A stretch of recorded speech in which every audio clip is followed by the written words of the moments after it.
আমার প্রেয়সীর বাবা বললেন, তুমি আইনের ছাত্র, তোমার সাথে মেয়ের বিয়ে দেওয়া যাবে না বাবা, তুমি আইন নিয়ে পড়ো, 15 বছর পরে তুমি দিনে 500 টাকা ইনকাম করতে পারবেন। বিশ্বাস করুন, কাউকে ছোট করে বলছি না। আজকে 2023 সাল, আপনাদের সামনে যে এক্সপিরিয়েন্স যখন আমি শেয়ার করছি, সেই সময় আমি কি গাড়ি কিনলাম, আমি কোন বাড়িতে থাকি, আমি কি ফোন ব্যবহার করি, আমার লাইফস্টাইল কত উচ্চমানের, সেটা বড় কথা নয়।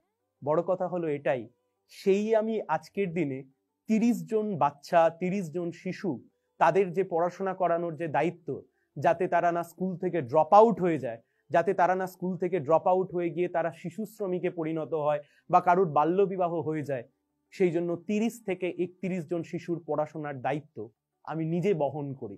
আমি বিশ্বাস করি এটা করে যে আমি বিশাল কিছু করছি তা নয়, কিন্তু সমাজে যদি কেউ বেঁচে থাকতে চায়, তাহলে আপনি কত বড় বাড়ি তৈরি করলেন আর আপনি কত বড় গাড়ি তৈরি করলেন তা দিয়ে সমাজের খুব একটা উপকার হয় না।